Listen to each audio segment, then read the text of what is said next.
येन अभ्यास भा కింద మహాప్రాణం యావత్తు అభ్యాస యోగ యుక్తేన కా కింద తావత్తు అభ్యాస యోగ యుక్తేన అభ్యాస యోగ యుక్తేన అభ్యాస యోగ యుక్తేన అభ్యాస యోగ యుక్తేన చేతసా నాన్యగామినా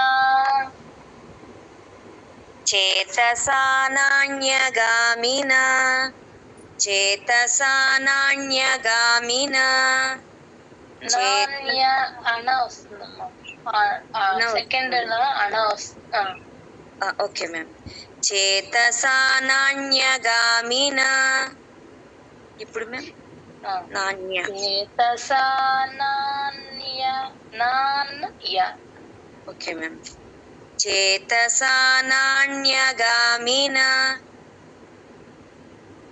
పరమం పురుషం దివ్యం పరమం పురుషం దివ్యం పరమం పురుషం దివ్యం పరమం పురుషం దివ్యం యాతి పార్థాను చింతయన్ యాతి పార్థ పార్థలో రా కింద ఒత్తు 30 థా ఉంది పార్థాను చింతయన్ అంతే ఆ ఎన్ కూడా వినిపించాలి చివర్లో యాతి పార్థాను చింతయన్ యాతి పార్థాను చింతయన్ యాతి పార్థాను చింతయన్ యాతి పార్థాను చింతయన్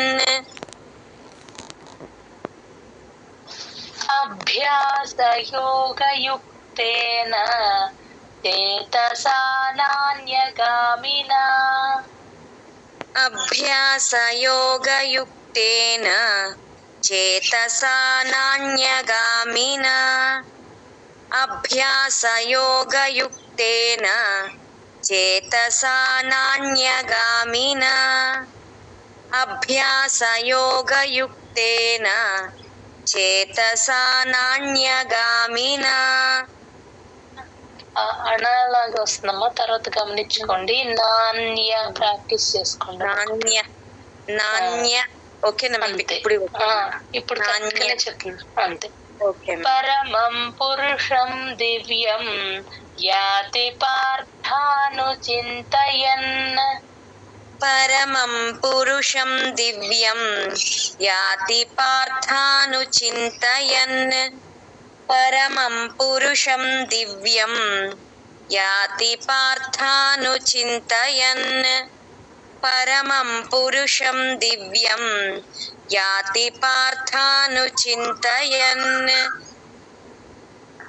అభ్యాస యోగ యుక్తేన చేతసా నాన్యగామినా పరమం పురుషం దివ్యం యాతి పార్థాను చింతయన్ అభ్యాస యోగ యుక్తేన చేతసా నాన్యగామినా పరమం పురుషం దివ్యం యాతి పార్థాను చింతయన్ అభ్యాస యోగ యుక్తేన చేతసా నాన్యగామినా పరమం పురుషం దివ్యం యాతి పార్థాను చింతయన్ అభ్యాస యోగ యుక్తేన చేతసా నాన్యగామినా పరమం పురుషం దివ్యం యాతి పార్థాను చింతయన్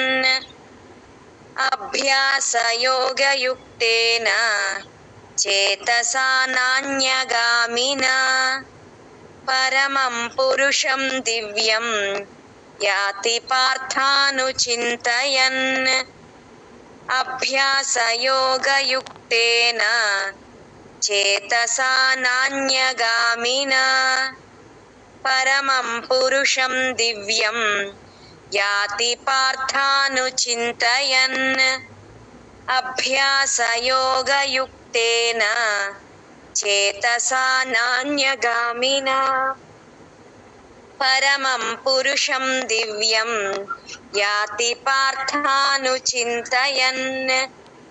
అభ్యాసయోగయుక్తేన చేతసా నాన్యగామినా పరమం పురుషం దివ్యం యాతి పార్థానుచింతయన్. జయగుదత్త మ్యామ్ ఇప్పుడు ఎన్ వచ్చిందా అనా వచ్చిందా మ్యామ్? లైట్ గా వస్తుందమ్మా మధ్య మధ్యలో. అది నాన్న అన్నప్పుడు ఫస్ట్ నాన్న అంటాం కదా, నాన్నలో నా ఎక్కడ పెడుతున్నామో టంగ్ ఒకసారి చూసుకోండి. వెనకాల పళ్ళకి తగులుతుంది నా అన్నప్పుడు టంగ్. సేమ్ అదే ప్లేస్ లో నెక్స్ట్ నా కూడా తీసుకురావాలి. కొంచెం వెనక్కి పెడితే అణ వచ్చేస్తుంది. ఒక్కసారి చెప్తాను మ్యామ్. ఆ పాదం ఒక్కటి ట్రై చేస్తాను మ్యామ్. చేతసా నాన్యగామినా అయినా పర్వాలేదు. 9th శ్లోక 9వ శ్లోకం. కవిం పురాణమనుశాసి. ఇది ట్యూన్ కొంచెం 4 లైన్ శ్లోకాస్ మనం సెకండ్ చాప్టర్ లో నేర్చుకున్నాం కదా, ఆ ట్యూన్ ఇది. ఒక్కసారి అందరు నోట్ చేసుకోండి. మాక్సిమం ఈ ట్యూన్ ని చెప్పడానికి అందరు ఇప్పుడే ట్రై చేయండి. 11th చాప్టర్ అంతా మోస్ట్ ఆఫ్ ద శ్లోకాస్ ఈ ట్యూన్ తోనే ఉంటాయి. కవిం పురాణమనుశాసితారం. కవిం ఇది స్లోగా స్టార్ట్ అవుతుంది. కవిం పురాణమనుషా. లాస్ట్ నుంచి 4th లెటర్ కొంచెం పైకి లేపుతాం. ఇక్కడ కాని స్లో నుంచి ఇలా స్లోప్ 1 2 3 4 ఇలా స్టెప్స్ ఎక్కుతున్నట్టు ఇలా వస్తుంది ఫస్ట్ నుంచి. కవిం పురాణమనుషా. ఆ దగ్గర కొంచెం పైకి లేపాలి. శాసితారం అంతే. చెప్పండి. కవిం పురాణమనుశాసితారం. కవిం పురాణమనుశాసితారం. కవిం పురాణమనుశాసితారం. అణోరణీయాం సమనుస్మరేద్యః. ఇక్కడ చూడండి, అణో రెండో అణ. అణ కొంచెం పైకి లేపుతాం. ఇక్కడ తీసుకోవడమే పైనుంచి తీసుకొని ఇలా డౌన్ కి వస్తుంది. ఒక వేవ్ ఎలా ఉంటుంది, కింద నుంచి పైకి వెళ్తుంది, అది ఫస్ట్ పాద. పైన నుంచి కిందకి వచ్చేది సెకండ్ పాద. అలా గుర్తుపెట్టుకుంది. అణో ఇది హై పిచ్ లోనే స్టార్ట్ చేస్తాం. అణో అణో అణ దగ్గర కొంచెం పైకి లేపాలి. అణోరణీయాం సమనుస్మరేద్యః. అక్కడ రేద్యః దగ్గర రే కొంచెం లేపితే కొంచెం రేద్యః అంటే మీకు కొంచెం ట్యూన్ బాగా వస్తుంది. ఇక్కడ అణాలన్నీ క్లియర్ గా వినిపించేటట్టు చెప్పాలి. చెప్పండి. అణోరణీయాం సమనుస్మరేద్యః. అణోరణీయాం సమనుస్మరేద్యః. అణోరణీయాం సమనుస్మరేద్యః. సర్వస్య ధాతారమచింత్య రూపం. సర్వస్య యావత్తు క్లియర్ గా వినిపించాలి. ధాకి మహాప్రాణం ఉంది. ధాత రమచింత్య ఎన్ సౌండే. అక్కడ తా ముందు పదం మధ్యలో ఎక్కడ సున్నా వచ్చినా తా ముందు ఎన్ సౌండ్ లాగే చెప్తాము. చింత్య ఆ యా క్లియర్ గా వినిపించాలి. సర్వస్య ధాతారమచింత్య రూపం. ఇక్కడ కూడా అంతే. చింత్య అక్కడ కొంచెం పైకి తీసుకెళ్తే కరెక్ట్ గా వస్తుంది ట్యూన్. సర్వస్య ధాతారమచింత్య రూపం. సర్వస్య ధాతారమచింత్య రూపం. సర్వస్య ధాతారమచింత్య రూపం.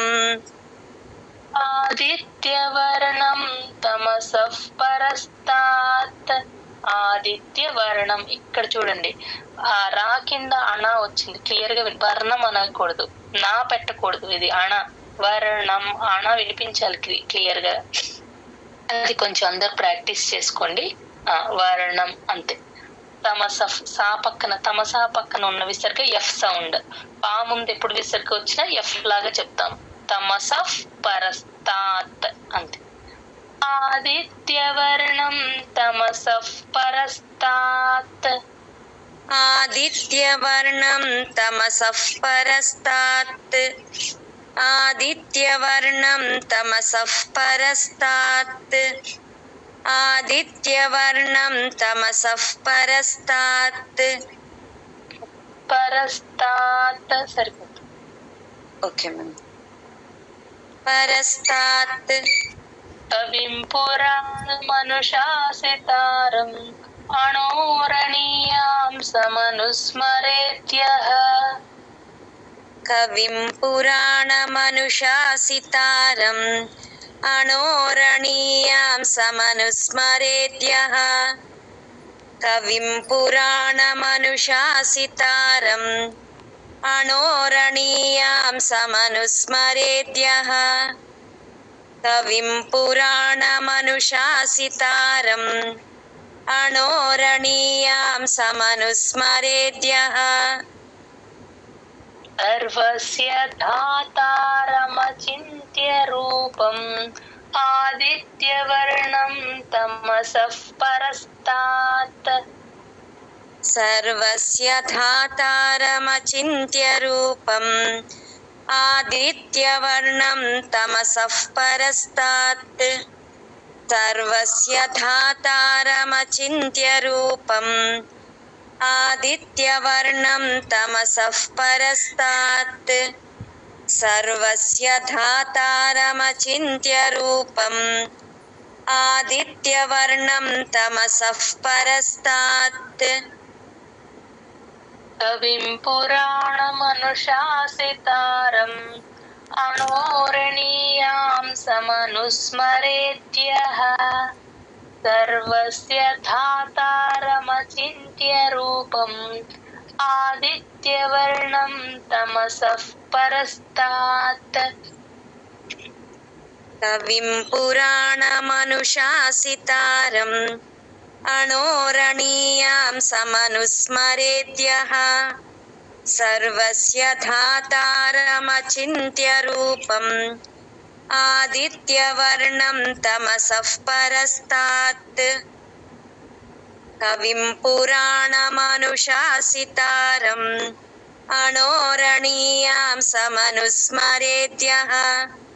సర్వస్య ధాతారమచింత్య రూపం ఆదిత్యవర్ణం తమసః పరస్తాత్. కవిం పురాణమనుశాసితారం అణోరణీయాం సమనుస్మరేత్యః. సర్వస్య ధాతారమచింత్య రూపం ఆదిత్యవర్ణం తమసః పరస్తాత్. కవిం పురాణమనుశాసితారం అణోరణీయాం సమనుస్మరేత్యః. సర్వస్య ధాతారమచింత్య రూపం ఆదిత్యవర్ణం తమసః పరస్తాత్. కవిం పురాణమనుశాసితారం అణోరణీయాం సమనుస్మరేత్యః. సర్వస్య ధాతారమచింత్య రూపం ఆదిత్యవర్ణం తమసః పరస్తాత్. కవిం పురాణమనుశాసితారం అణోరణీయాం సమనుస్మరేత్యః. సర్వస్య ధాతారమచింత్య రూపం ఆదిత్యవర్ణం తమసః పరస్తాత్. కవిం పురాణమనుశాసితారం అణోరణీయాం సమనుస్మరేత్యః. సర్వస్య ధాతారమచింత్య రూపం ఆదిత్యవర్ణం తమసః పరస్తాత్. జై గురుదత్త. ఎంత శ్లోక నెంబర్ 10 10వ శ్లోకం. సేమ్ 9, 10, 11 మూడు సేమ్ ట్యూన్ లో ఉంటాయి. ప్రయాణకాలే మనసాచలేన. ప్రయాణ అనాది పా కింద రకారం, కాలే మనసా అసా కొంచెం పైకి, అంటే లాస్ట్ నుంచి 4th లెటర్ కొంచెం పైకి లేపుతాం అనమాట. మనసాచలే చా, అది చే అనొద్దు. చా ఎప్పుడు వచ్చినా సరే చా ప్లస్ ఆ చా చలేన అంతే. ప్రయాణకాలే మనసాచలేన. ప్రయాణకాలే మనసాచలేన. प्रयाणकाले मनसाचलेन प्रयाणकाले मनसाचलेन భక్త్యా యుక్తో యోగ బలేన చైవ. భక్త్యా భాకి మహాప్రాణం, కా కింద తావొత్తు యావొత్తు రెండు వినిపించాలి. భక్త్యా బా తర్వాత కాకి పొల్లు పెట్టుకోండి. భక్త్యా తా కింద యావొత్తు. యుక్తో యోగ బలేన చైవ, చా ప్లస్ ఐ చై అంతే, చైవ. భక్త్యా యుక్తో యోగ బలేన చైవ. भक्त्या युक्तो योगबलेन चैव भक्त्या युक्तो योगबलेन चैव. ఇక్కడ కూడా చూడండి, బలేన మిమ్మల్ని కదమ్మా, మీరు కరెక్ట్ చెప్తారు. బలేన అక్కడ కూడా అంతే, లాస్ట్ నుంచి ఫోర్త్ ప్రతి దాంట్లో ఫోర్త్ లెటర్, అటు చివరి నుంచి ఫోర్త్ లెటర్ కొంచెం కొంచెం లేపుతాం. బలేన అంతే, మీరు కరెక్ట్ గానే చెప్పారు. కంటిన్యూ. भक्त्या युक्तो योगबलेन चैव भक्त्या युक्तो योगबलेन चैव भक्त्या युक्तो योगबलेन चैव. భ్రువోర్మధ్యే ప్రాణమావేశ్య సమ్యక్. ఇది కొంచెం కష్టం, హార్డ్ వర్డ్ లాగా ఉంటుంది ఇది. భ్రువోర్ మధ్యే, భా కింద రకారము మహాప్రాణం రెండు వినిపించాలి. భ్రువోర్ రాకి పొల్లు పెట్టండి, మధ్యే దాకి మహాప్రాణము యావత్తు రెండు ఉన్నాయి. భ్రువోర్ మధ్యే తర్వాత మధ్యకి పాని జాయిన్ చేసి చెప్పాలి. పా కింద రకారం ఉంది కాబట్టి మధ్యే అని రెండు పెదాలు మూస్తేనే ఆ పా కింద రకారం లోపల వైపుకి పెదాలు మూస్తే కరెక్ట్ గా వినిపిస్తుంది, పెదాలని బిగించినట్టు పెడితే. భ్రువోర్ మధ్యే ప్రాణ అనాది, ప్రాణమావేశ్య ఆ షా కింద యావత్తు కూడా క్లియర్ గా వినిపించాలి. వేసే అనేస్తారు చూసుకోండి, వేష్య ఆ యా వినిపించాలి. సమ్యక్ మా కింద యావత్తు. భ్రువోర్ మధ్యే ప్రాణమావేశ్య సమ్యక్. भ्रुवोर्मध्ये प्राणमावेश्य सम्यक् भ्रुवोर्मध्ये प्राणमावेश्य सम्यक् भ्रुवोर्मध्ये प्राणमावेश्य सम्यक्. సతం పరం పురుషముపైతి దివ్యం. సతం ఎం సౌండే, సతం పరం అది కూడా ఎమ్మి. పురుషముపైతి పా ప్లస్ ఐ, పైతి దివ్యం. ఆ వాకి వా కింద యావత్తు ఎప్పుడు వచ్చినా సరే ముందక్షరానికి యాడ్ చేసుకొని చెప్పాలి, జాయిన్ చేసి చెప్పాలి. దివ్యం, దివ్యం అనకూడదు, దివ్. వాకి పొల్లు పెడతాం, దివ్ యం, యా క్లియర్ గా వినిపించాలి. సతం పరం పురుషముపైతి దివ్యం. సతం పరం పురుషముపైతి దివ్యం సతం పరం పురుషముపైతి దివ్యం సతం పరం పురుషముపైతి దివ్యం. ప్రయాణకాలే మనసాచలేన భక్త్యా యుక్తో యోగ బలేన చైవ. ప్రయాణకాలే మనసాచలేన భక్త్యా యుక్తో యోగబలేన చైవ. ప్రయాణకాలే మనసాచలేన భక్త్యా యుక్తో యోగబలేన చైవ. ప్రయాణకాలే క్లియర్ గా రావచ్చమ్మా. ప్రయాణ అన ఇంకొంచెం క్లియర్ గా చెప్పొచ్చమ్మా. Okay ma'am. ఓకే. ప్రయాణకాలే మనసాచలేన భక్త్యా యుక్తో యోగబలేన చైవ. ప్రయాణకాలే మన 3 times అయిపోయింది. భ్రువోర్మధ్యే ప్రాణమావేశ్య సమ్యక్ సతం పరం పురుషముపైతి దివ్యం. భ్రువోర్मध्ये ప్రాణమావేశ్య సమ్యక్ సతం పరం పురుషముపైతి దివ్యం. భ్రువోర్मध्ये ప్రాణమావేశ్య సమ్యక్ సతం పరం పురుషముపైతి దివ్యం.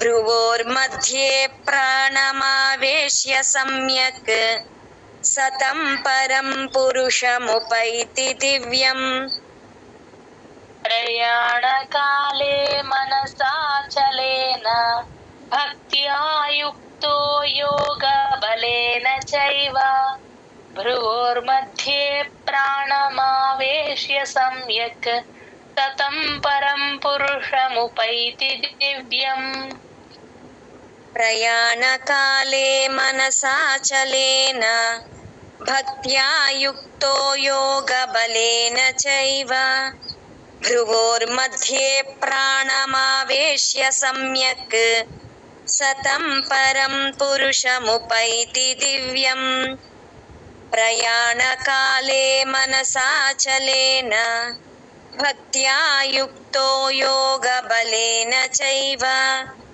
भ्रुवोर्मध्ये प्राणमावेश्य सम्यक् सतं परं पुरुषमुपैति दिव्यम् प्रयाणकाले मनसाचलेन भक्त्या युक्तो योगबलेन चैव भ्रुवोर्मध्ये प्राणमावेश्य सम्यक् सतं परं पुरुषमुपैति दिव्यम् प्रयाणकाले मनसाचलेन भक्त्या युक्तो योगबलेन चैव भ्रुवोर्मध्ये प्राणमावेश्य सम्यक् सतं परं पुरुषमुपैति दिव्यम् प्रयाणकाले मनसाचलेन भक्त्या युक्तो योगबलेन चैव